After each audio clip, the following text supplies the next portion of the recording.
یہاں بات کریں ایبٹ آباد کمیشن کی تو جسٹس جاوید اقبال کے سینے میں کون سا راز پوشیدہ ہے؟ اسامہ کے بارے میں وہ کیا کیا جانتے ہیں؟ کیا وہ کبھی بولیں گے؟ کیا اسامہ بن لادن کے بارے میں راز ہی رہ جائے گا؟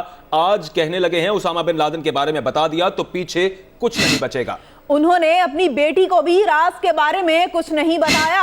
آخر یہ قومی راز کب سامنے آئے گا؟ آج قائمہ کمیٹی کے اجلاس میں لاپتہ افراد کمیشن کے سربراہ جسٹس ریٹائرڈ جاوید اقبال نے سینٹ کی قائمہ کمیٹی داخلہ کو بریفنگ دی۔ ان کا کہنا تھا آئی جی پنجاب اور ہوم سیکرٹری بلانے پر بھی کمیشن کے سامنے پیش نہیں ہوئے اور نہ ہی پنجاب حکومت نے کوئی دفتر دے رکھا ہے۔ انہوں نے بتایا کہ پنجاب میں 223، سندھ میں 200 اور بلوچستان میں 96 افراد لاپتہ ہیں۔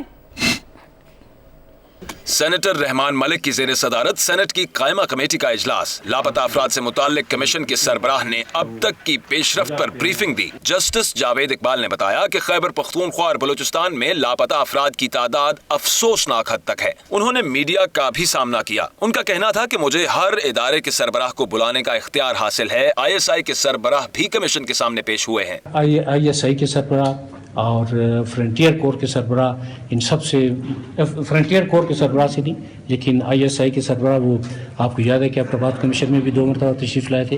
اس کمیشن کے پاس ہائی کورٹ اور سپریم کورٹ کے تمام اختیارات موجود ہیں۔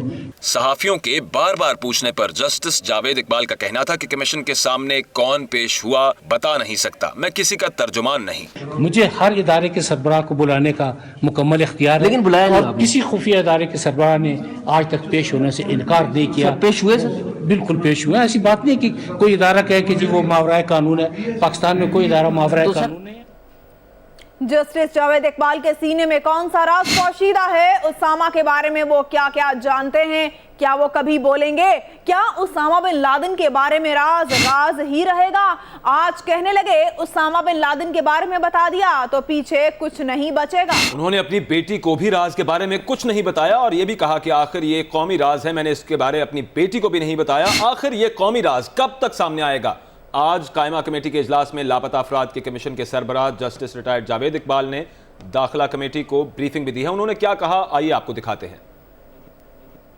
کہ کسی بھی ذمہ داری کے تعین کے لیے شہادت بہت ضروری ہے، تو جب تک شہادت سامنے نہیں آئے گی تو آپ بتائیں کہ کسی کے بارے میں کیا لکھا جا سکتا ہے۔ سر ابھی تک خفیہ اداروں کے سربراہوں کو آپ نے بلایا ہے کہ وہ آئیں اور جواب دیں کمیشن کے سامنے؟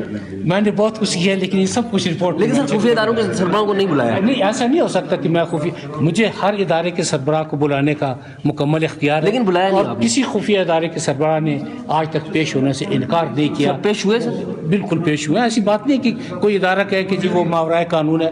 پاکستان میں کوئی ادارہ ماورائے قانون نہیں ہے۔ میں کسی کے اسپوک مین کی حیثیت سے نہیں ہوں، لیکن یہ جو ایگزیجریٹڈ فگرز ہیں یا آسٹریل ایجنسیز کا جو رول ہے یا جو ذاتی دشمنیاں ہیں یا جو قبائلز کی اپنی اندرونی خلفشار اور اندرونی دشمنی ہے، اب سب چیزوں کو ملا کے دیکھیں۔ صرف یہ کہہ دینا کہ جی آئی ایس آئی ذمہ دار ہے یا ایم آئی ذمہ دار ہے، جب تک کنکریٹ شہادت نہ ہو تو میں یہ کیسے کہوں گا؟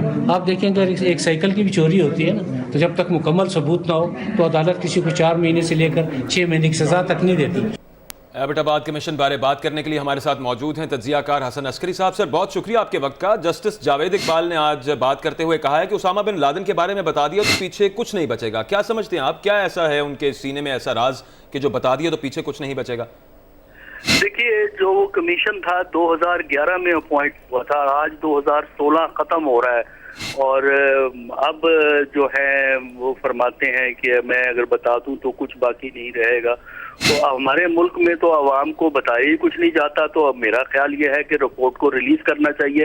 اس کا ایک ورشن جو تھا جو کہ اوتھینٹک نہیں سمجھا جاتا تھا، ایک بیرونی ایجنسی کے ذریعے ریلیز ہوا، لیکن یہ ہے کہ فائنل رپورٹ اگر جج صاحب چاہیں اور باقی کمیشن کے ممبران چاہیں تو ان کو ریلیز کریں، لیکن یہ ہے کہ وہ رپورٹ کیونکہ گورنمنٹ نے کمیشن اپوائنٹ کیا تھا، لہذا گورنمنٹ آف پاکستان کی مرضی کے بغیر وہ کمیشن کی رپورٹ ریلیز نہیں ہوگی، اور گورنمنٹ آف پاکستان عام طور پہ اس قسم کے سینسٹیو ایشوز پہ رپورٹیں عوام کو ریلیز نہیں کرتی، اور یہی سب سے بڑے افسوس کی بات ہے۔ 2011 میں جو کچھ ہوا اسامہ بن لادن کے لیے، وہ پاکستان کی کافی بے عزتی تھی کہ امریکی باہر سے آ کے آپ کے ایبٹ آباد کے باہر جو آپ کی کاکول اکیڈمی کے قریب آپریشن کر کے بندے کو مار کے اٹھا کے لے جاتے ہیں، پھر ہماری فوج کو پتہ لگتا ہے اور فوج باقی پہنچتی ہے۔ تو وہ کافی افسوسناک سچویشن تھی. اگر یہ رپورٹ باہر آ جائے تو کم از کم ہمیں یہ تو پتہ لگے گا کہ کوئی ذمہ دار تھا کہ نہیں تھا. ڈاکٹر صاحب ان کا یہ بھی کہنا ہے کہ آئی جی پنجاب اور ہوم سیکرٹری بلانے پر بھی کمیشن کے سامنے پیش نہیں ہوئے اور نہ ہی پنجاب حکومت نے کوئی دفتر دے رکھا ہے, اور جیسے کہ آپ نے کہا کہ 2011 میں ہوا یہ اور اب 2016 ختم ہو رہا ہے, اور مزید تاخیر ہو سکتی ہے ایسی صورتحال میں. دیکھیے ہمارے ہاں جو سینسٹیو رپورٹیں ہیں ان کو نکالنے کی ٹریڈیشن نہیں ہے, کیونکہ ہم بات تو جمہوریت کی کرتے ہیں لیکن غیر جمہوری رویے ہیں. اسی طرح جو کہ 1971 وار پہ جو ایک رپورٹ بنی تھی وہ پھر کچھ اس کے حصے ریلیز کرنے پڑے, وہ ریلیز کرنی پڑی کیونکہ ہندوستان میں وہ چھپ گئی رپورٹ. تو اسی طرح اب جو حمود الرحمان رپورٹ کہلایا کرتی تھی, اب اسی طرح 2011 کی جو یہ واقعہ ہوا ہے اس میں ہمارا خیال تھا کہ 2012 میں وہ رپورٹ ہمیں اویلیبل ہو جائے گی, لیکن 2016 ختم ہو گیا ہے. اب بھی گورنمنٹ کی مرضی ہے, وہ چاہیں تو اس رپورٹ کو رکھ لیں گے کیونکہ وہ دیکھیں گے کہ ایڈوائزبل ہے. میرے نزدیک اس قسم کی رپورٹوں کو ریلیز کرنا چاہیے تاکہ لوگوں کو پتہ لگے کون ذمہ دار ہے اور کون ذمہ دار نہیں ہے. ٹھیک ہے, شکریہ ڈاکٹر حسن عسکری صاحب آپ کے وقت کا.